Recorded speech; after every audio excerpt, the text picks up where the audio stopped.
بسم اللہ الرحمن الرحیم۔ السلام علیکم۔ بلا شبہ قرآن و حدیث محض قصے اور کہانیوں کے لیے نہیں ہے، بلکہ اس میں حرف بحرف پوری انسانیت کے لیے اصلاح اور رہنمائی موجود ہے۔ ہم بڑی تحقیق کے ساتھ قرآن و حدیث کے مفہوم کو ہماری ویڈیوز کے ذریعے آپ تک پہنچانے کی کوشش کرتے ہیں۔ جب قابیل نے حابیل کو قتل کیا اور قابیل چھپ کر یمن کی طرف چلا گیا اور شیطان کے مشورے کے مطابق دنیا میں پہلا آگ کا پجاری بنا، پھر قابیل کی اولاد پھیل گئی اور قابیل کی اولاد نے برائیوں کا آغاز کیا۔ حضرت آدم علیہ السلام نے حابیل کے قتل ہونے کے بعد اللہ تعالیٰ سے شکوہ کیا تو خداوند متعال نے ان کو ایک بیٹا عطا کیا، ان کا نام شیث رکھا گیا۔ حضرت شیث علیہ السلام حضرت آدم کے تیسرے بیٹے اور ان کے بعد نبی تھے، نیز حابیل اور قابیل کے بھائی تھے۔ حابیل کے قتل ہونے کے بعد آپ اللہ تعالیٰ کی طرف سے ہدیہ تھے، اسی لیے حبۃ اللہ سے مشروع تھے۔ حضرت شیث علیہ السلام جب پیدا ہوئے تو اس وقت حضرت آدم علیہ السلام کی عمر مبارک 130 سال تھی۔ حضرت شیث علیہ السلام کا ذکر تورات میں ہے۔ یہودیت، عیسائیت اور مسلمان کے عقیدے کے مطابق یہ حضرت آدم علیہ السلام کے بیٹے اور حابیل اور قابیل کے بھائی ہے۔ حضرت حوا کو یقین تھا کہ شیث علیہ السلام ان کو حابیل کے بدلے میں اور حابیل صبر کی وجہ سے انعام کے طور پر عطا کیا گیا تھا۔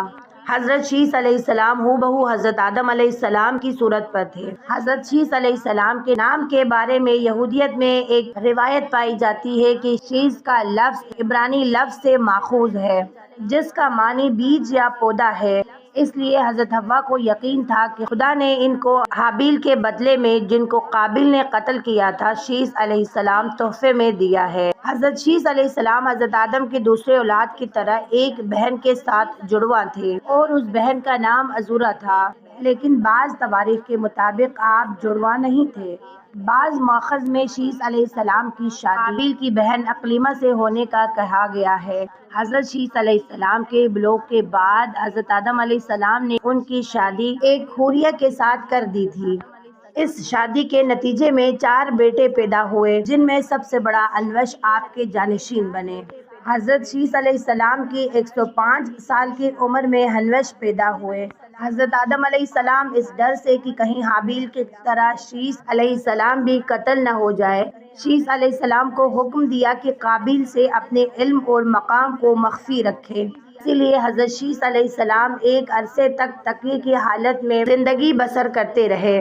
تاریخ میں یہ بھی لکھا گیا ہے کہ حضرت شیث علیہ السلام جانشین بننے کے بعد قابیل کی طرف سے دھمکیاں بھی ملی۔ حضرت آدم علیہ السلام نے اپنے عمر کے آخری وقت میں بحکم خدا حضرت شیث علیہ السلام کو اپنا جانشین اور وصی بنا کر تمام جن و انس پر انہیں حاکم بنا دیا اور زمین کی ملکیت و حکومت ان کے سپرد کر دی تھی، نیز انہیں ہر قسم کے علوم سے بہرہبر کر کے خصوصی طور پر علم حکمت، علم ریاضی، علم تدریات، علم اقصیر، علم تسخیر جن اور شیاطین، علم حیات، علم کیمیا وغیرہ سے بھرپور کر دیا تھا۔ حضرت شیث علیہ السلام پر کئی آسمانی صحیفے نازل ہوئے۔ صحیفین میں سے بعض لوگ اپنی مقدس کتاب کو شیث کے صحیفے سمجھتے ہیں۔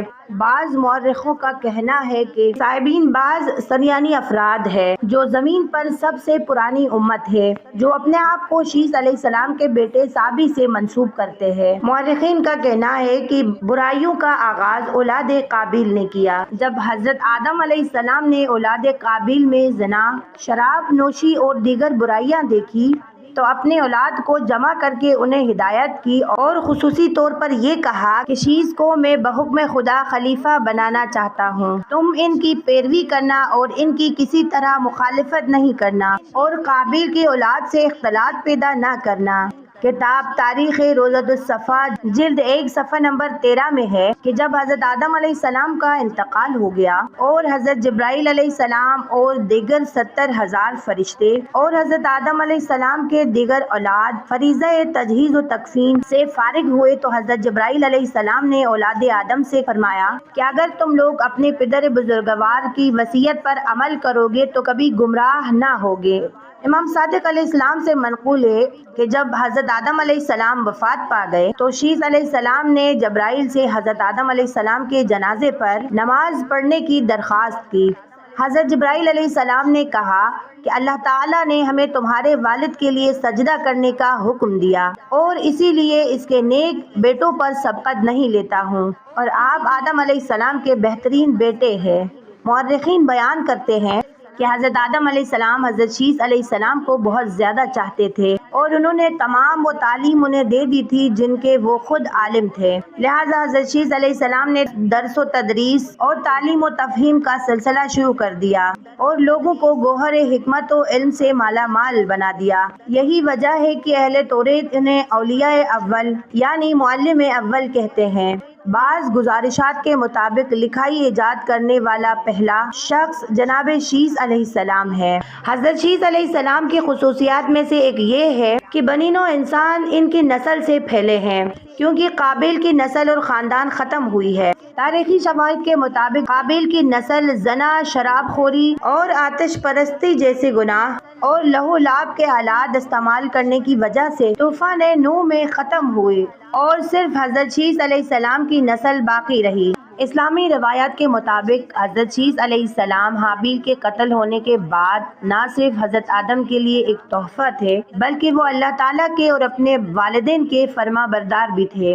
اگرچہ قرآن پاک میں حضرت شیث علیہ السلام کا کوئی تذکرہ نہیں، تاہم اسلامی روایات کے مطابق حضرت شیث علیہ السلام اپنے والد بزرگوار حضرت آدم علیہ السلام کی طرح نبوت سے سرفراز کیے گئے تھے تاکہ وہ انسان کی رہنمائی کرے، اور حضرت شیث علیہ السلام نے حضرت آدم علیہ السلام کے وفات کے بعد انسان کو اللہ تعالیٰ کی بندگی کی طرف رہنمائی کی، اور ان کا شمار طوفان نوح سے قبل اولاد آدم میں سے اولو العزم نبی تھے۔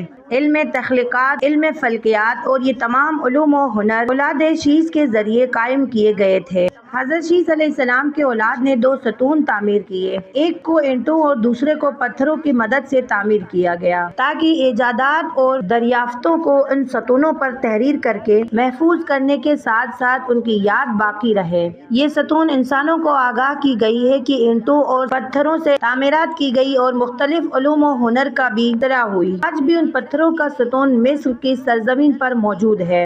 حضرت شیث علیہ السلام نے اپنی وفات کے وقت اپنے بیٹے انوش کو اپنا وصی اور جانشین مقرر کیا۔ آپ کی عمر مبارک 912 سال تھی اور کوہ ابو قبیس میں مدفن ہے، جہاں حضرت آدم علیہ السلام اور بی بی حوا بھی مدفن ہے، جبکہ لبنان کے مشرق میں علاقہ بالا بکہ میں نبی شیث نامی جگہ پر حضرت شیث علیہ السلام سے منسوب ایک قبر ہے۔ عراق کے شمال میں موصل میں ایک قبر آپ علیہ السلام سے منسوب ہے جو چند سال پہلے داعش کے ہاتھوں مسمار ہوئی۔